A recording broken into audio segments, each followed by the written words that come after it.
Be me, 25, quiet guy with a decent job and a hobby of overthinking. Average height, average car, playlist full of songs. I pretend I don't love. Friday night, friend drags me to a rooftop hangout with string lights and cheap pizza music. Low, people loud. I'm posted by the snack table like a plant that needs less sun. Then this girl walks in. Later I'd learn her name's Cassie. She's small, bright, like someone stuck a match in a smile, and it learned to walk, her hair in a quick knot, eyes that look like they already know the punchline. She waves at everyone, like she's running for mayor of chaos. Somehow ends up next to me, stealing a slice like it owed her rent. You look like you need a mission, she says, grinning, brain buffering. I say I'm good, just guarding the chips. Brave, she says, dead serious. Very noble work. She talks fast, like her thoughts are sprinting, and her mouth is just trying to keep up. Asks my name, ignores my answer, gives me a nickname. Anyway. You're quiet hero now, she decides. Declares she will fix my posture and my texting speed. Hands me a sticker of a tiny rocket and tells me to upgrade my life. It's the kind of silly that short-circuits anxiety. I laugh before I can stop myself. We end up on the fire escape with paper cups of soda. She asks me lightning round questions like, it's a game show. Favourite breakfast, childhood fear, secret talent, dream city. I give safe answers, she gives real ones. I want to learn 3 languages and own a microwave that listens to me, she says. Someone calls her inside. She stands, pats my shoulder like we've known each other for years, leaves behind a tiny silver lighter with a sun scratched into it. Hold this, she says, a reason to see you again. I stare at the lighter like it might have instructions on the bottom morning text. Unknown number, sun emoji, 1 message. Mission accepted, coffee later. Bring the lighter, thief, I show up because apparently I listen to emojis now. She's already there, tapping her boot like a drum roll. We talk until the barista starts cleaning around our feet. She fires off stories like fireworks. Half of them end in laughter, the other half in a quiet. I don't expect, she asks, if I believe in good luck or if people just make their own. I say both, and she decides that's my brand. We walk to the park. She hops on curbs, balances on lines like the sidewalk is a stage, hands me a leaf and calls it a certificate of attendance. Before we part, she tucks the lighter into my palm again. Hold it one more day, she says. I want a sequel. Sequel turns into routine without either of us naming it. Quick dinners, late walks, convenience store, candy taste tests. She takes pictures of stray cats and names them like royalty. Calls me whenever she finds a new view of the city. Leaves a scarf at my place by accident. On a 70-degree day, I start leaving space for her chaos in my schedule. She starts leaving space for my quiet in hers. We meet in the middle at a speed that feels like flying slowly. She teases. I stumble. She laughs. I try again. There's a rhythm to it that feels honest. One night she drags me to a thrift store, declares a 15-minute challenge to find an outfit for each other. I put her in a sweater with stars. She puts me in a jacket that makes me look like I read mysterious books. We take mirror selfies like tourists in our own lives. On the way home, she talks about future plans like postcards, cooking school, a tiny studio, a plant she will try not to kill. She asks what I want, and I make a joke instead of an answer. She bumps my shoulder with hers, not letting me off the hook. I say I want something that feels like a place to land. She stops on the sidewalk. You know, Cassie says, you can be that for yourself too. It's simple, not dramatic, and somehow it sticks. We share a quiet that doesn't feel empty. Then she points at the moon and says, it looks undercooked. Wednesdays become our days. She shows up with candy and a plan arcade, ramen, bookshop, random rooftop.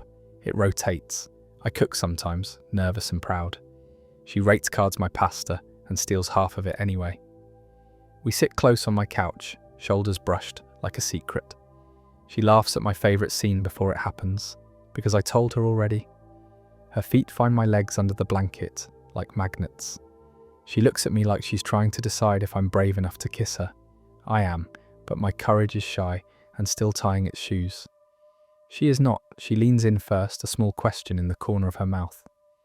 I answer like I've been waiting for homework I actually want. It's soft, uncomplicated, real.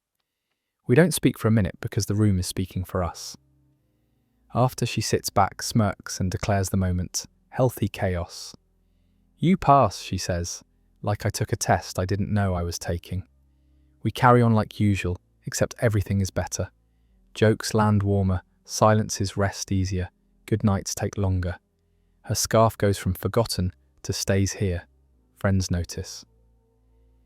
They ask if we're dating. We answer with the kind of shrug that confuses everyone. It's not a dodge, it's just new. Feels like trying to name a colour we just discovered. One rainy evening, we hide in a bookstore. She stacks 3 paperbacks and stands on them to be eye level. Now we can talk, she says. Dead serious, eyes shining. We share dumb confessions between shelves. I tell her I'm still learning how to show up for myself. She says she used to think love was fireworks. Now she thinks it's grocery lists and someone remembering your tea order. We pinky promise to be honest, even when it's awkward. Then she buys a notebook and writes my name on the first page. For field notes, she grins. You're a developing plot. Weeks blur in the best way. We switch hoodies like a treaty. She leaves a hair tie on my dresser, and it feels like a flag. I leave a spare toothbrush by her sink and pretend not to notice. Our playlists merge without permission. She calls late one night, voice small. Had a rough day, she says. Come outside. I find her on the curb, rain jacket, tired eyes. We walk to the corner store and split a hot chocolate. Cassie leans into me like I'm a heater that just found the plug. People get bored, she says, trying to sound casual. I get loud, I get excited, I get too much. I tell her I like all the volume. She laughs without humour and says she's heard that before.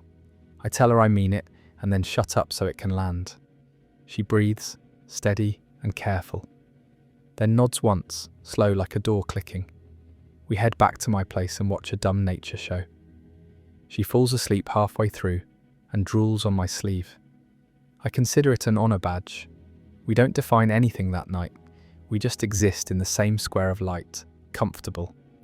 In the morning, she steals my sock and calls it a trophy. I drive her home and we make no promises, but my chest feels like it learned a new word.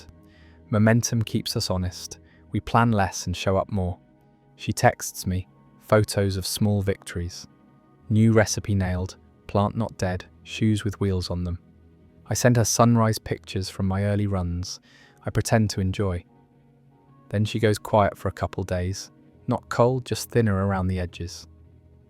When she shows up again, she's carrying a folder. Sits on my couch, hands tucked under her legs. Got an offer, she says, eyes on the carpet. It's a job in another city. Good one. Big move, a kind of future with more rooms. She tells me she wasn't looking for it. It found her, the way good doors sometimes do. I wasn't planning to fall for you either, she adds. Too light to be casual. My brain tries to split into logic and feeling. Logic says, clap, be proud, pack boxes, with a smile. Feeling wants to glue her shoes to the floor.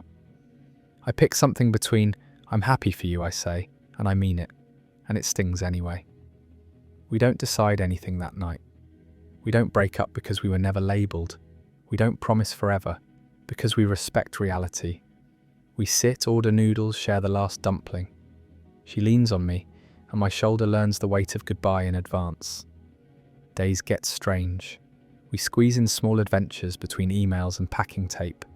One more arcade run, one more park, one more thrift store dare. She makes me try on a jacket that looks like storm clouds. You're dramatic now, she says. Own it. We take a photo in the booth by the train station. 4 frames, 2 smiles, 1 almost kiss, 1 reel. She sticks the strip in my wallet without ceremony. Proof, she says. We happened. I nod because words feel like glass and I don't trust my hands. Last week before she leaves, we do nothing fancy. Just my couch, our playlist, the softer kind of quiet. She traces the lines on my palm like she's reading a map. You're my favourite accident, she says, almost laughing at herself. I tell her I don't want to be an episode, I want to be a season. She looks up, eyes steady. Then don't disappear, she says. I promise and watch the promise change the shape of the room. We fall asleep early, like kids after a pool day. Her hand finds my shirt and stays there. Morning is normal on purpose. Eggs, toast, a dumb joke about burnt edges. We pack 2 boxes that aren't even hers. We build a tiny checklist and pretend it's a game. She steals my pen and declares victory.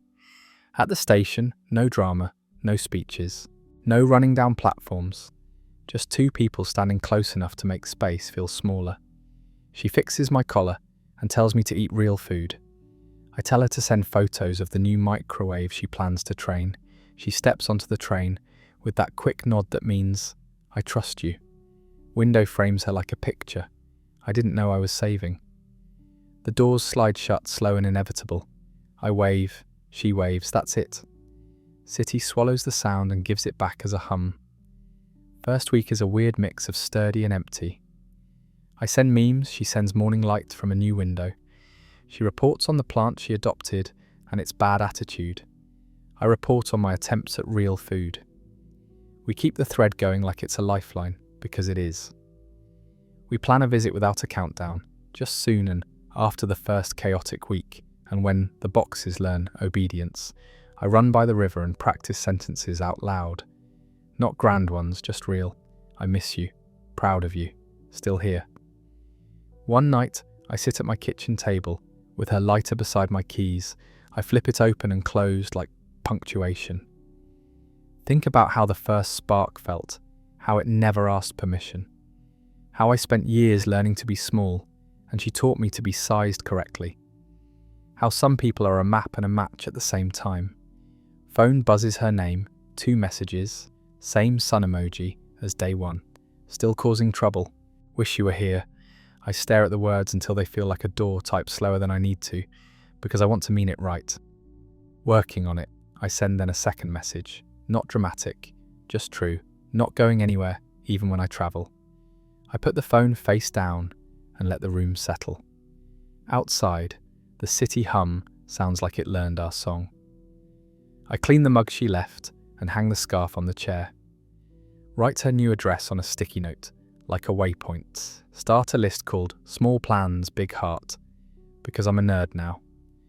Book a ticket without telling anyone.